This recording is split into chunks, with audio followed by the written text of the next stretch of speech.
दृष्ट्वा युद्धाय समुपस्थितम् दैवतैश्च समागम्य द्रष्टुमभ्यागतोरणम् उपगम्याब्रवीद्रामम् अगस्त्यो भगवान् ऋषिः राम राम महाबाहो शृणु गुह्यं सनातनम् येन सर्वा नरीन् वत्स समरे विजयिष्यसि आदित्यहृदयं पुण्यं सर्वशत्रुविनाशनम् जयावहं जपे नित्यम् अक्षय्यं परमं शिवम् सर्वमङ्गलमाङ्गल्यं सर्वपापप्रणाशनं चिन्ताशोकप्रशमनम् आयुर्वर्धनमुत्तमम् रश्मिमन्तं समुद्यन्तं देवासुरनमस्कृतम् पूजयस्व विवस्वन्तम् भास्करं भुवनेश्वरम् सर्वदेवात्मको ह्येषः तेजस्वी रश्मिभावनः एष देवासुरगणान् लोकान् पातिकभस्तिभिः एष ब्रह्मा च विष्णुश्च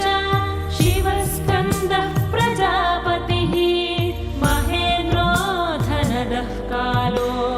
यमः सोमो ह्यपाम्पतिः इतरो वसवः साध्या ह्यश्विनौ मरुतो मनुः वायुर्वह्निः प्रजाप्राणः ऋतुकर्ता प्रभाकरः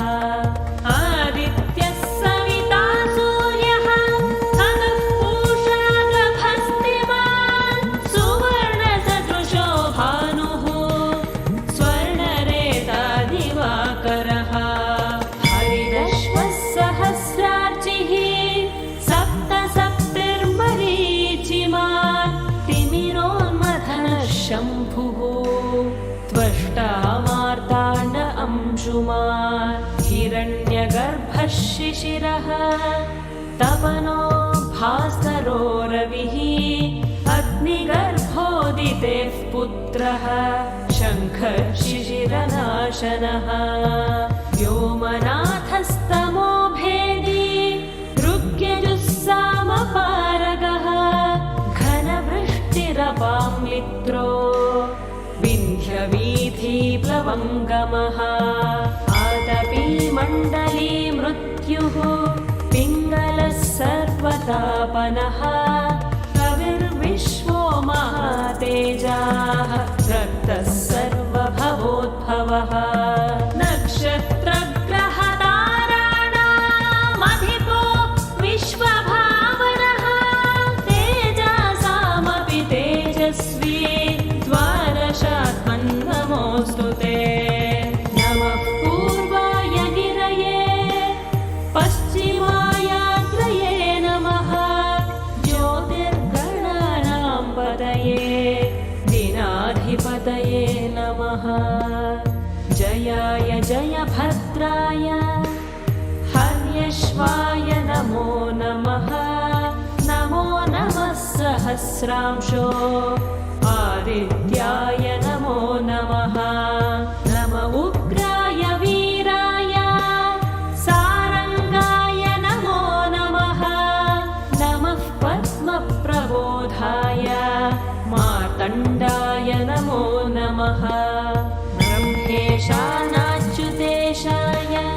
सूर्यायादित्यवर्चसे भास्वते सर्वभक्षाय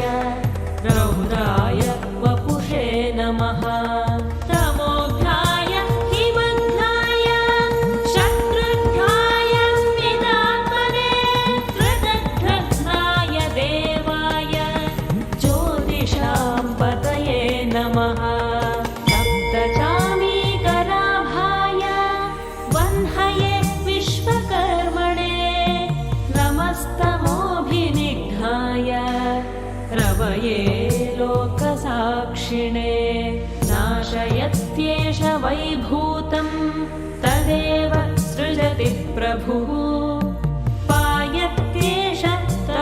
वर्षत्येषः वर्षत्येष गभस्तिभिः एष सुप्तेषु जागर्ति भूतेषु परिनिष्ठितः एष एवाग्निहोत्रं च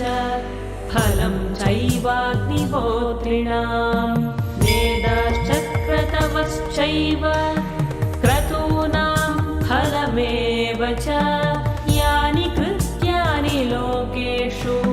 सर्व एष रविः प्रभुः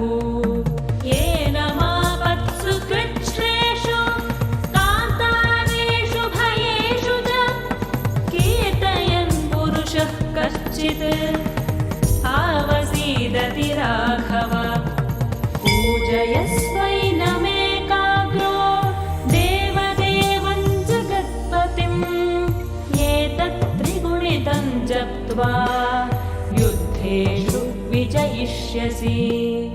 अस्मिन् क्षणे महाबाहो रावणं त्वं वधिष्यसि एवमुक्त्वा तदागस्त्यो जगाम च यथागतम् एतत् श्रुत्वा महातेजाः नष्टशोको भवत्तरा धारयामास सुप्रीतो राघवः प्रयतात्मवान् आदित्यं प्रेक्ष्य जप्त्वा तु परं हर्षमवाप्तवान् त्रिराचम्य शुचिर्भूत्वा